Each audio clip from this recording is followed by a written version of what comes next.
see if it's going live. We are live. Welcome, everyone. I Need Living Conversations. This is the 213th session, that 213, that we have me, Julian Katari, and Blue Heron Woman. And we talk about a lot of things. We get into some deep research investigations and a little bit of conversation. But mainly, we wanted to provide you with very, very useful, transcendental, transforming, and liberating information that complements our OWL training program, our Council House training program, where we train people. We seek to gather people and train them to be complete freedom warriors, if you might. We used to use that word a long time ago. It's a simple word, and I like it. So freedom warriors, freedom ranchers, and so we talk about a lot of stuff. And in this session, we're going to talk about entering the magic gates of heaven, the magic of being welcome into the mind of heaven. So it has to do, I guess, with the mind somehow. With well, we've been covering a lot of subjects about the quantum mechanics of the mind, of how the mind works. A lot of stuff regarding deep psychology, deep ecology, and I guess this has to do with that. So, but you're going to tell us about that. Mm-hmm. Yeah. So what if I told you that the reality we perceive is only a shadow of what really fills the space around us? Okay. Yeah. Most of us believe that we live in a solid world governed by very rigid physical laws. We believe that all events happen outside of our personal control and everything is external only. But what if this is a total illusion? And you know it. A lot of us don't. So the reality we perceive is not objective. It is a projection. It is a construction generated by the interaction between our nervous system, our liquid crystal system, which is our fascia, and our blood system, and the universal field of information or images that contains, or God, that contain all possible versions of existence. We form reality through the act of perception. Our subconscious mind, hold on just a minute. I got a whining somebody at a door. Oh, wow. And I know I've got a kitty outside still too, so that's why I want to check. They won't leave you alone ever, huh? There we go. That's what I wanted. Yeah, no, they don't ever leave me alone. And what's frustrating during the day is when it's warm, I'll have one door open and the dogs come and whine at the door that's not open to be let in when they could go around the house and come in the door that's open. It's like, you guys are crazy. Okay, so cats in, dogs in. So we form reality through the act of perception. And our subconscious mind is the programmer of that perception. So if we want to change what we experience in our external world, we must change the configuration of our internal world. And our mind and body are not separate from this field. We're immersed in it. Our three systems are antennas that transmit signals and frequencies, and they receive signals and frequencies also. So what we tune into depends on the beliefs stored in our subconscious mind.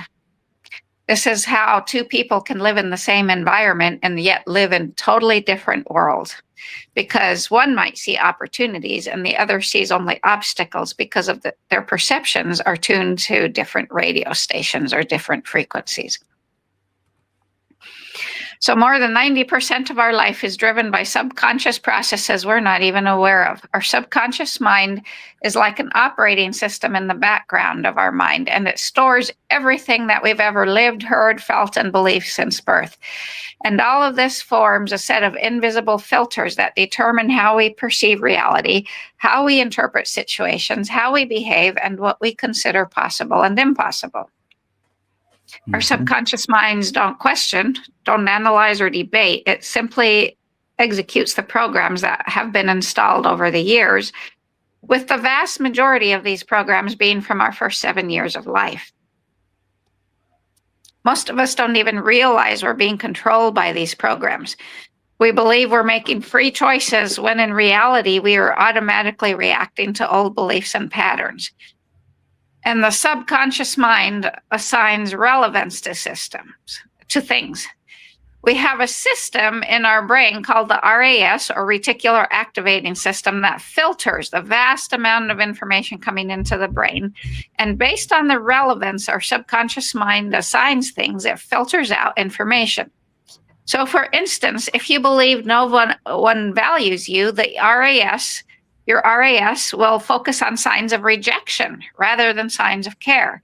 So this means you're not seeing reality as it is. You're seeing reality per your feelings, your thoughts, your programming. Mm-hmm. The law of unity and great duality says that life is a game or dance or weaving of conscious evolution, and it's also a cosmic eco school with structured curriculum. And also, reality is a learning environment where your orientation, desires, goals or intentions and choices determine your trajectory.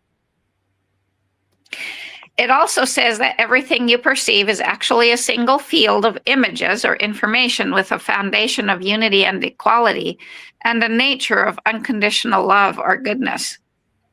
All beings, forms, and experiences then arise from this one living nature. So what appears as solid is actually vibration, rhythm, light, and sound patterns with a little bit of matter or physicality.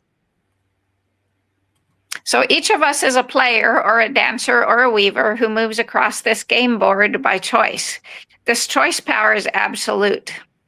No matter what arrives in our lives, we can each choose how to respond.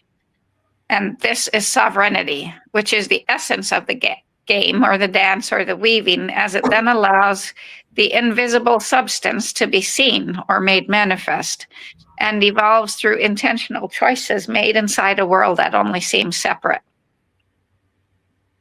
So the great duality law, also known as polarization, is the power behind awakening. And the great duality, which is yin-yang or spirit matter, mind, consciousness, expresses itself long before its forms ever become manifest. From absolute potential, it begins to become denser or slower with spirit, mind, or nous, and joy being its nature. And then it becomes even denser or slower in combination with the human nature or psyche or soul, whose nature is happiness, into then final physical nature with all its bodies. And pleasure is the nature of the two-legged body.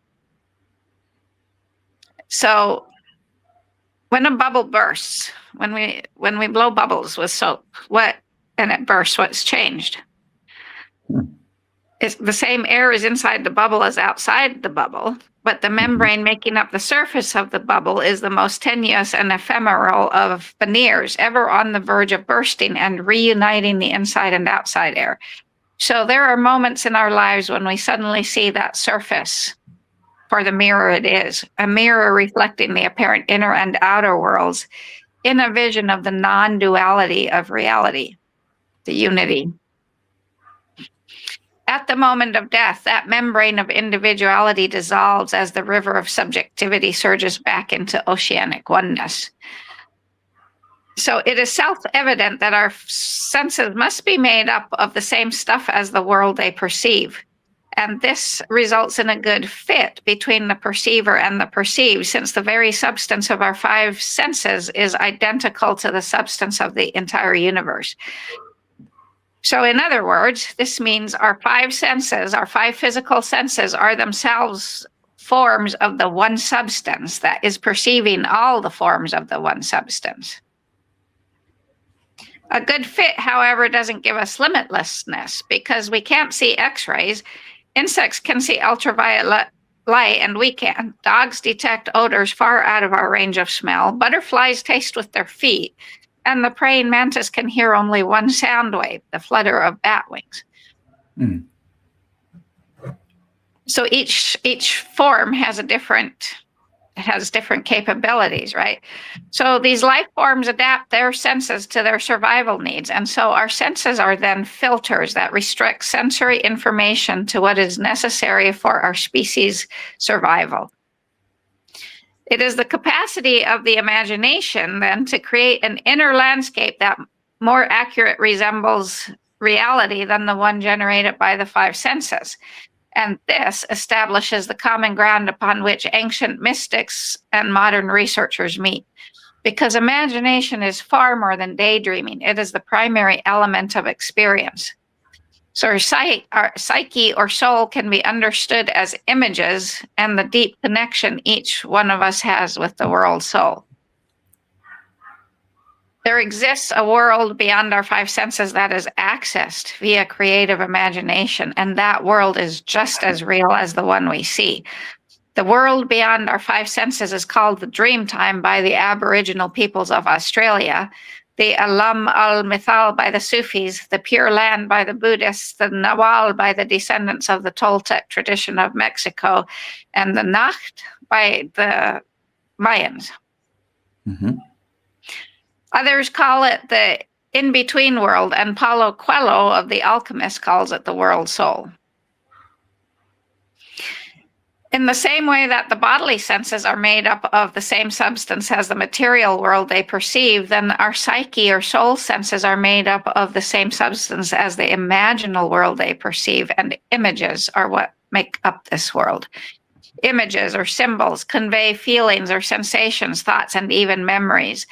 So they are living images then that carry with them a huge repertoire of effects. From the perspective of our body, the psyche or soul is our dream body. And from the perspective of our psyche or soul, the material body is the dream body.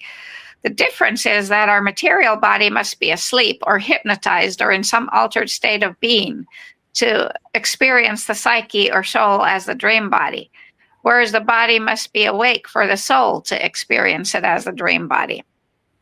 So this means that the psyche or soul grants the body entry into and participation in the imaginal world, which is the mind of God, or the mind of heaven. So the psyche or soul accomplishes this by sensitizing our physical body to our soul's 8 senses. From the realm of the great duality, or one source, or spirit, or nous, the original psyche before bifurcation into conscious and unconscious elements, we are sensitized to 13 senses through the constellations. And then that gets brought down into 8, which comes to us through the Bagua, as the Chinese Bagua is representation of the 8 senses of the soul. And we have 12 meridians. We know we have 13 because there's 13 constellations that we orbit through. So the images these all embody are living symbols of the pattern of perception, bridging the material world of our 5 senses with the imaginal, the Nacht, the Nawal, dream time. They allow the psyche or soul to perceive the world of the 5 senses, even as they allow our bodies to perceive the imaginal world.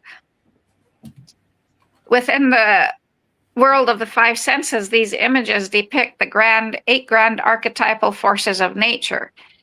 And within the imaginal world, these images depict the 8 grand power gifts of absorption or unity with the One. So these archetypal forces of nature are the sun and the moon, or heaven and earth, lightning or thunder, wind, water, fire, mountain, and lake. And these 8 senses give us the order of completeness, starting with Grandfather Sun, who generates ideas or is an empty vessel filled with infinite potential. Then we move to lake and its power of wonder, where spirit becomes realized and nature, psyche, soul, and material nature are in full potential. Then we move to fire and knowledge, where the human nature, psyche, soul becomes realized and spirit and nature are in potential. And then we move to lightning or thunder, And motivation, where spirit and nature, psyche, soul become realized in nature, is in potential. And then the next step is to wind and adaptation, where nature is fully realized and the human nature, psyche, soul is in potential. And then we have incubation and mountain, where the soul and nature are realized and spirit is in potential. And last is grandmother moon or earth with completion, an entirely filled vessel, filling with infinite realization in the womb of manifestation. Wow. So our eyes are not one of our five senses. They're a sense organ. The same with our nose. Our nose is not a five sense. It's a sense organ.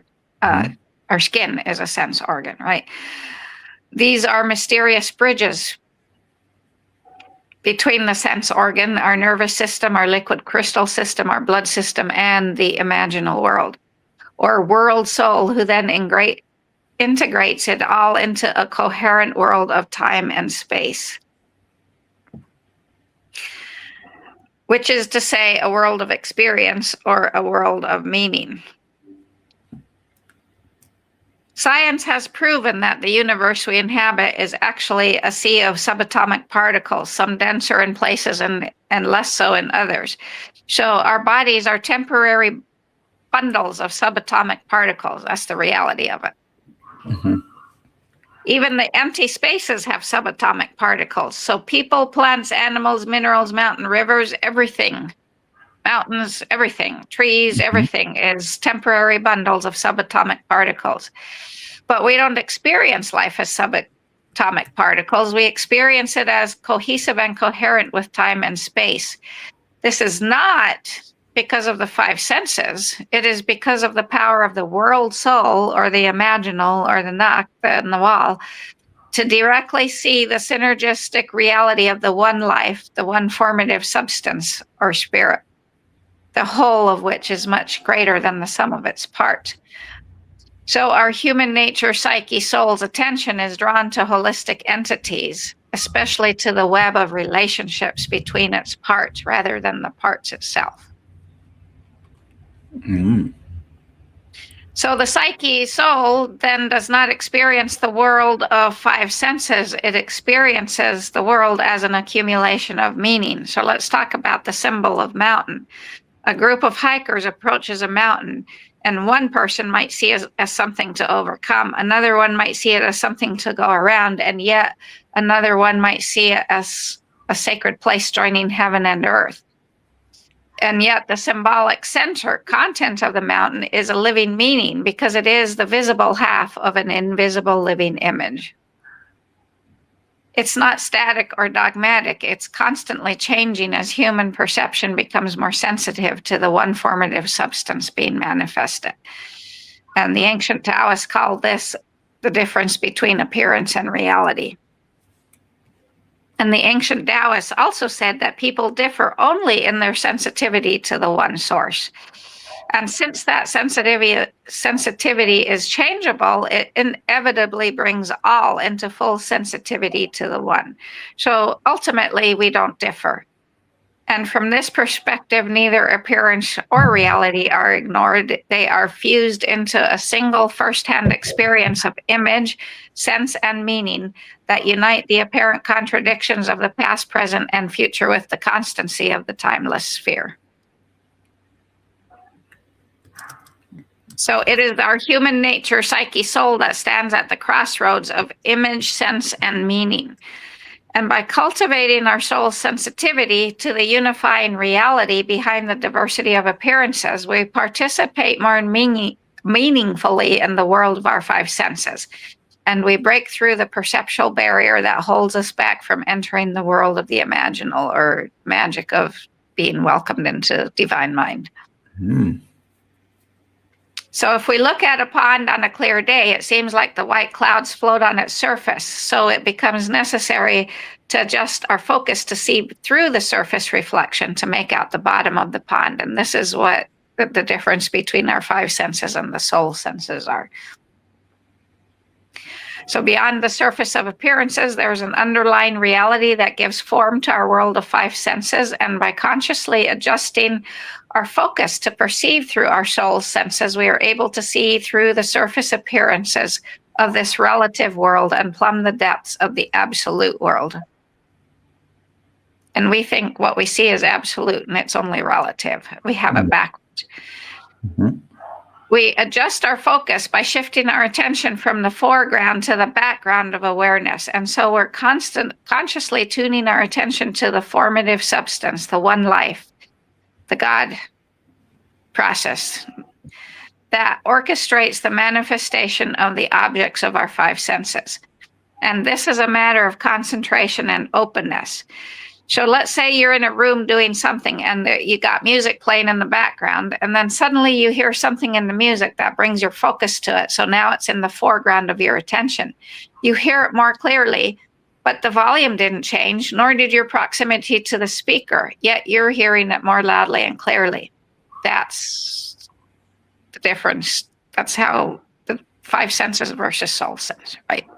Mm-hmm. So our five senses depend on change for perception, difference. Change is all our body knows and all that our five senses can perceive. Our soul senses, on the other hand, depend on sameness, on the unchanging for perception. All things change while nothing perishes is a divine truth of the absolute world. It is this imperishable that poets, musicians, artists, mystics, and shamans have invoked for millennia. The world of change is the world of time as well as the world of birth and death. The imperishable is deathless and indestructible. It is the eternal and the timeless. It is the unchanging ocean out of which waves of change rise and into which they return. It is the one, the world of non-differentiation, the original sameness of the formative substance out of which form arises and into which all form returns. So the ancient advice is to start with what is close at hand. Let's say we have an infant or a puppy or a kitten or baby goats or baby pigs. Seeing through the surface of that, we find the joyousness of lake coming into focus, the full force of its formative substance pouring forth into manifestation, the communion, the fun, the joy. Mm-hmm. So here the matter is the degree of one's openness, since it's easy to mistake the playfulness exhibited by the infant or puppy, kitten, or goat kid for the archetypal joyousness and wonder of communion that goes with lake. The archetype, then, in other words, is using the form of the puppy or kitten to pour forth its formative substance in a measure far greater than our form could ever, the puppy or kitten or even our form could ever contain. So this is why it's so profound for me now for purr therapy in the morning when the kittens come and lay on around my face and purr. I let that purr take me deep into the substance, the one substance. It's pretty cool. The greater the openness of the sense, the more profoundly the corresponding archetype reveals the full range of its attributes. To speak of openness or sensitivity of the soul senses is to recognize that it is the soul itself that allows it to experience reality even more profoundly, even more meaningfully, and even more reverentially. To approach the divine with thinking or rationality instead of reverence is to remain wholly in the world of the five senses and to continue to dull and obscure the soul's senses. To start with what is close at hand then does not mean that you approach the infant or puppy or kitty with a sense of already knowing them and simply looking to appreciate them more. With reverence, through interacting with them, is to invite the power of the lake that attracts community and the knowing that communion fosters joy.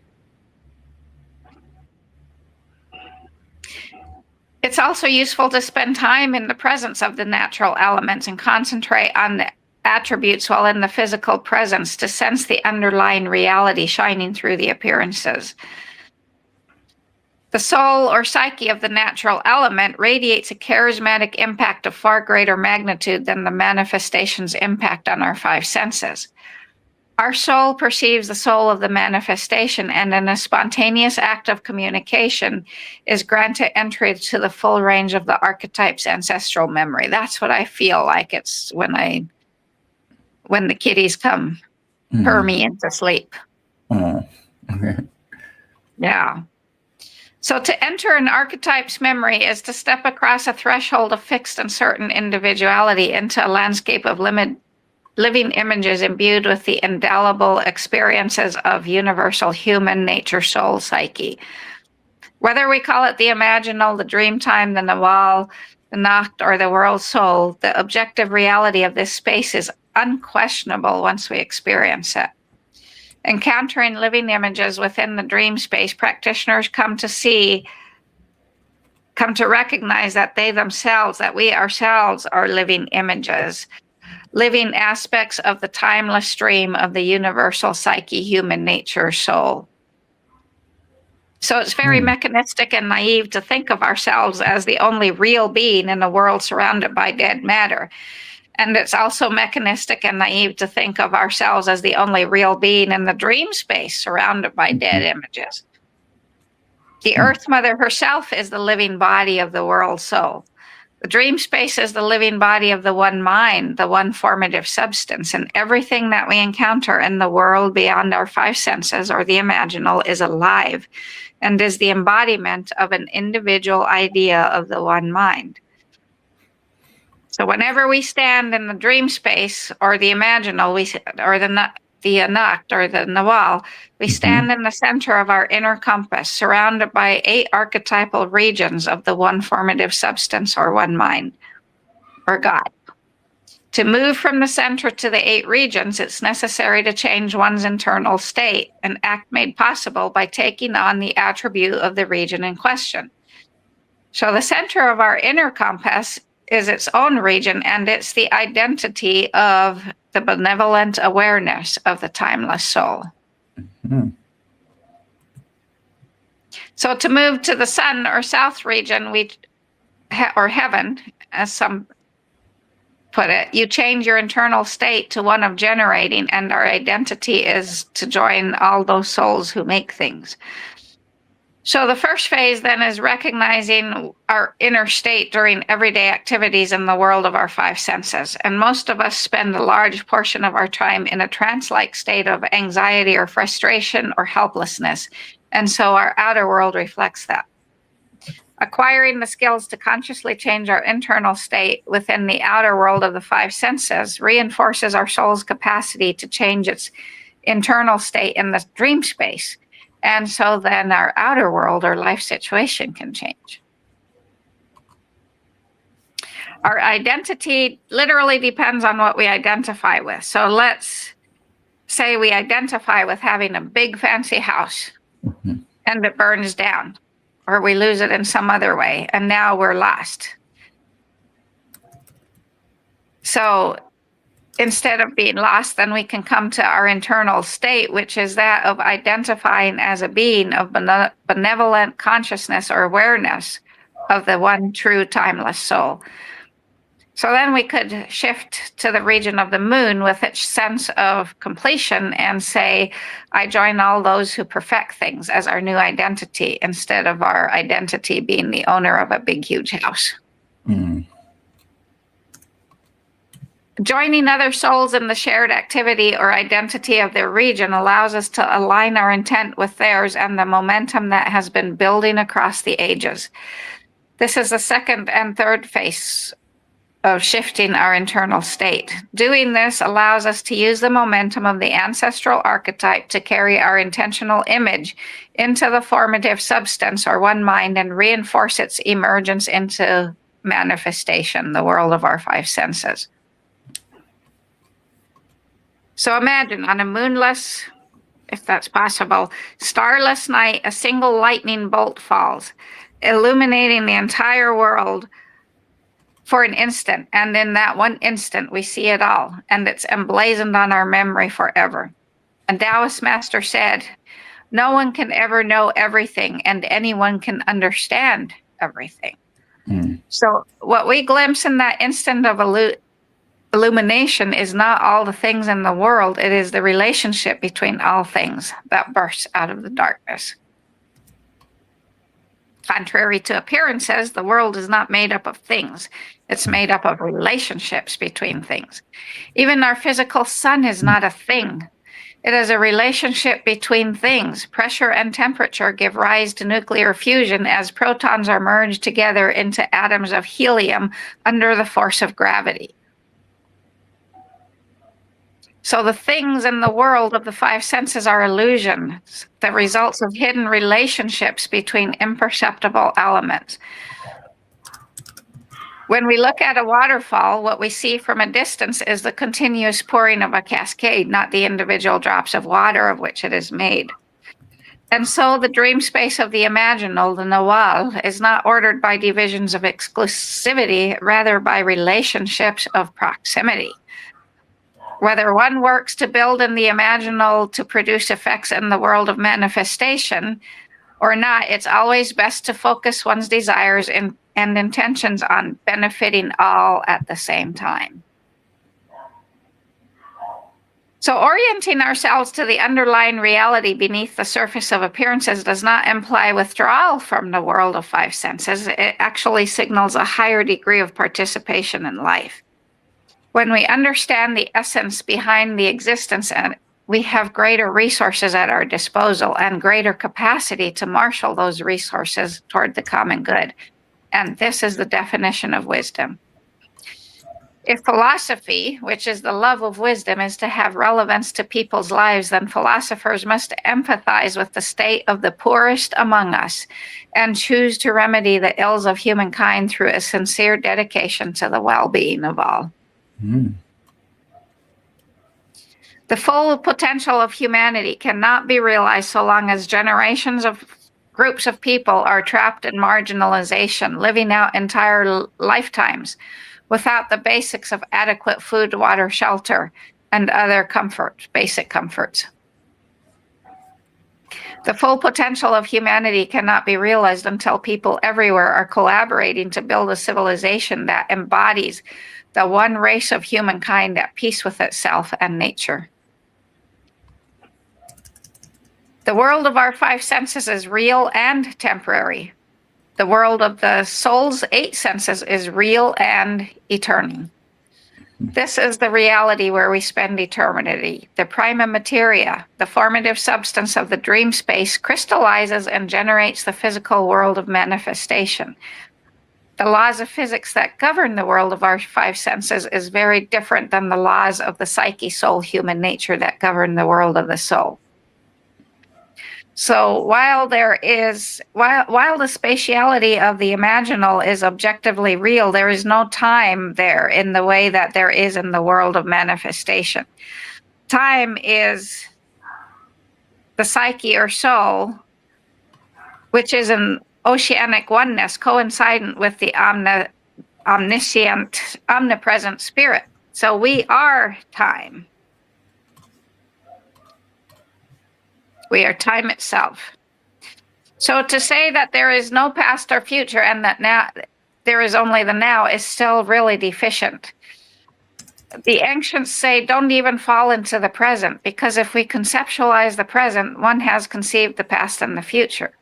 So we relax our mind and stop thinking in terms of time and dwell in a wholly spatial world in which the order of events follow the spiritual law of cause and effect, rather than following the arrow of time to which our five senses are accustomed.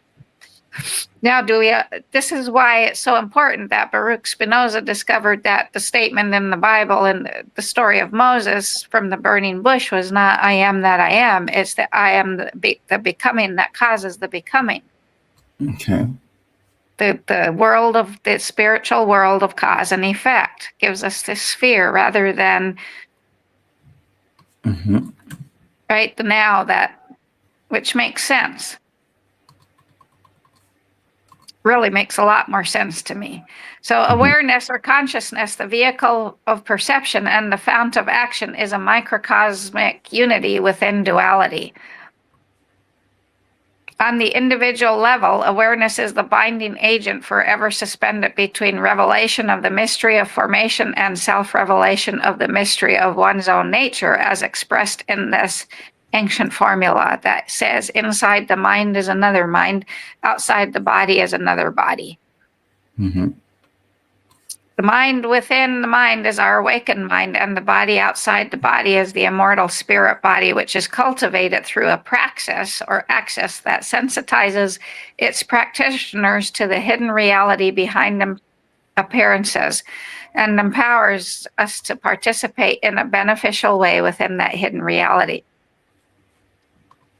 So the act of emanating beneficial intent, which is accomplished by eradicating self-interest, is an intentional act. So there's some kind of truths with this. And what number one is the open secret. The one is everything. The one embodies its own duality. Every individual within the one embodies the same unitary duality because matter is spirit. So we have unitary duality, which is so true. That's the yin yang in total, is unitary duality. Number two is repolarization, because the creative moment is a life-changing moment. The creative life is the ecstatic life. Perfect equilibrium is perfect ecstasy, but equilibrium requires that sooner or later everything turns into its opposite. So sometimes intention must occupy one extreme in order to bring about the other. Where'd you go?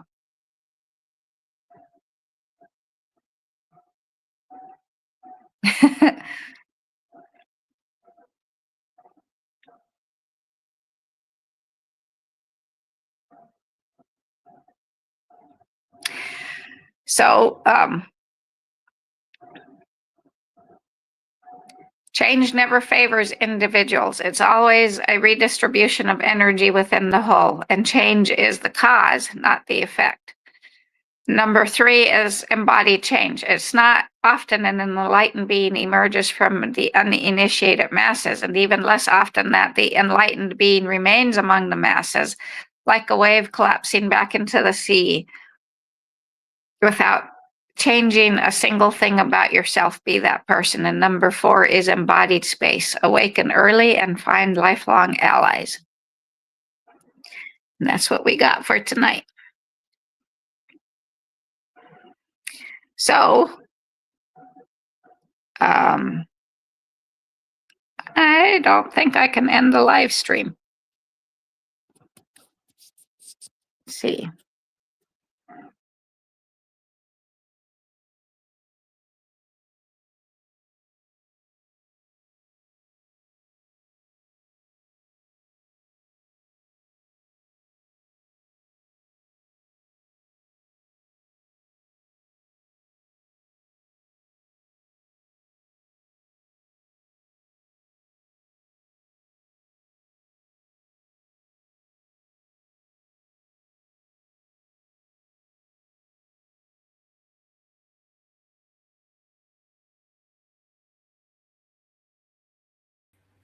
So if anybody is watching this, we had this connection hiccup first time in 213 sessions that the internet just failed. Go figure. In 213 sessions, we have never been just cut off at the middle of a conversation because of some internet connection, but it's back. It was that. Yeah. It was just... So I don't know what you exactly you left off. Well, we were talking about these. There's these four. They're not rules. They're kind of four truths of entering the magic of entering divine mind. And we were at number two, which is repolarization, saying that sometimes intention must occupy one extreme in order to bring about the other. Okay. And then change never favors individuals. That's what we got to understand. Change never favors individuals. It is always a redistribution of energy within the whole. Change is the cause, not the effect. Mm-hmm. Okay. So you want to keep going? Yeah, well, that's then number 3 is embody change. So we need to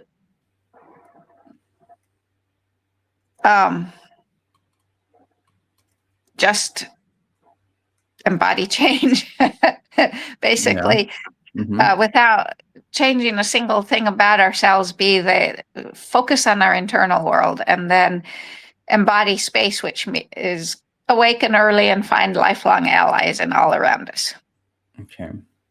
So, yeah, that's so. It's important for us to understand this. This is what shamanic training has always been about, and we can do this on our own. Is entering this imaginal reality by allowing ourselves to enter it. We don't need, ayahuasca and peyote and mushrooms, and they all help, but we don't necessarily need them. Right. Yeah, totally agree. And sometimes they don't keep us away from it, but us not allowing ourselves into that and seeking for, like, believing and having the belief that you need the means, you need something to do that. Yeah. And also because you're not embracing change, you're not looking for change, you're just right finding new ways of comfort, new comfort zones. Instead of, hey, I want to do this, I want to open up. What's it going to tell me? What's it going to show me? Am I ready to see what it's going to show me? Yeah. And there's and then it also varies, because like I've told you, it's been my biggest frustration with the shamanic work I've done with and the journeys you get taken on, is that I don't see anything. Right? But it'll come, the thoughts that cross my mind or in other ways. So I've always doubted myself as not knowing the magic of entering the mind of God, because I was comparing myself to others who have these vivid dreams, but I pick it up in many different, less intense ways. Put it that way. So that's my point with that, is we can't doubt ourselves. We just have to be willing to open. Yeah. Yeah. Well, so this is helpful for whoever's on the path of awakening, but not wokeism, right? Well, and it's everything has kind of two sides to it. You never stop seeing the two sides. I mean, or you can get lost in one of the sides, and everything that you ever find will also have a shadow to it. And navigating that maze is what makes you worry. The Toltecs had this. I remember in the Castaneda's books, Don Juan always mentioned that there's always the two sides, and there's always the line, and that you use being a man of wisdom meant being able to walk on the line. Yeah. Not falling into one of the sides. Right, exactly. That's why he was saying that, the ancient masters say, don't fall into the now, don't fall into the concept of the now, which Eckhart Tolle pushes totally, right? Now is the only moment, because as soon as you conceive of the now, you have the past and the future. Right. Rather walk on this line of understanding cause and effect, spiritual cause and effect. That's why that statement of I am the becoming that causes the becoming. Now you understand why I'm telling you our daily mantra, right? Yeah. So everything will always show up with some shadow, some kind of. I mean, because Eckhart Tolle's advice most of the time is really good, within its context is good. But then, as soon as you think this is great, you always will see the other side of it, and see some. There's like always a new layer to be seen. There is, and that's the beauty of working with the Imaginal, with the Nawal is, and that's the foundation of Uttleville's. Is we all need to do this. This is we're no longer in a time where we go to a shaman, and the shaman is the only one. We all. It is now the responsibility of us all to do this for ourselves. Okay, so what's going to be the next week's conversation if we're having one? We're going to go. Are you researching something new? I'm always researching something new. Yeah, you always are. I'm delving into the world of our liquid crystal system fascia now also, but we're going to talk more about the development of psyche, the world soul, but how it got focused, how it got distorted to be focused on death, and we need to bring it back to being focused on life. And if that doesn't take the full time, then we're going to go back into. I'll give you the title for it, but then if that doesn't take the full time, then we'll go back to the brain and the nervous system, because we need to understand this a little bit more so that we can stop getting caught in the trap that AI becomes real, because AI cannot ever be. And this is what this neuroscience shows us, is that AI can never be anything remotely close to human. Yeah. Not even human, but not even alive. Not even like real, like you said, real. Yeah, well, because it comes through a cell phone that has quartz in it, it has somewhat of a beingness, because the quartz has beingness, but the AI is not human. And we need to understand how our nervous system works to understand that AI can never come close to what. Yeah. So we don't get caught in that trap of believing that Siri is going to wake up and hug us and make love to us in the morning, and she's just full of trouble free. That's a sad wish that ever happens to someone. Yeah, I know, right? But there's movies about that. So yeah, I haven't watched them. It's like no. I watched one a very long time ago, and it was like, yeah, that is very. Okay. Before all this AI craze. Oh yeah, before this AI craze, I can't remember when. I remember watching it. This guy falls in love with his AI, and I watched that. Yeah, I watched that same movie. Yes. I know which one you're talking about. It was actually a good movie, I think. Yeah, it was. Yeah. But it, and it's important. This is this is going to be one of so.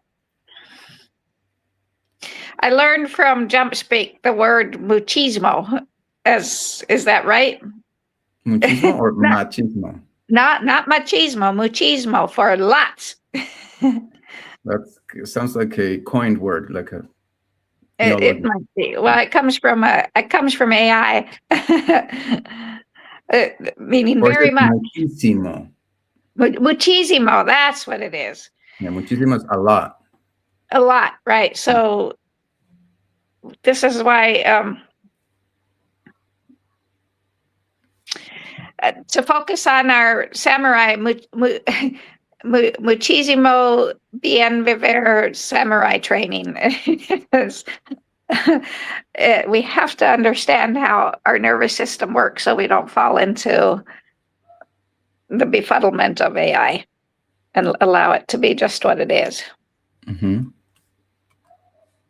A tool that can help us greatly, but is not human. Alrighty, so it's been a great conversation, and we're going to wait to see what is going to be the title for next week's. Yeah, I'll let you know. I'll formulate it.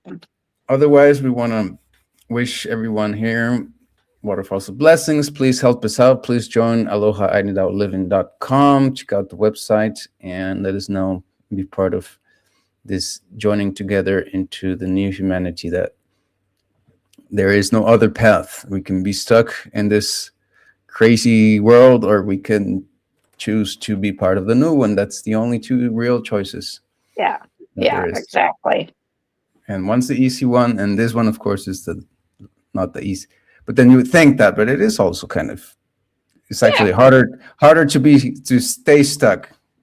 Seems It is. easier. It very much is harder to stay stuck.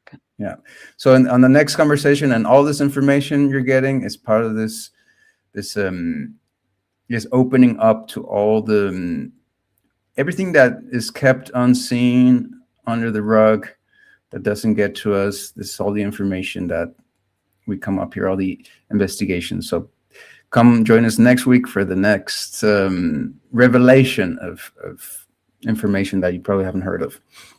And waterfalls of blessings again, and we'll see you next time.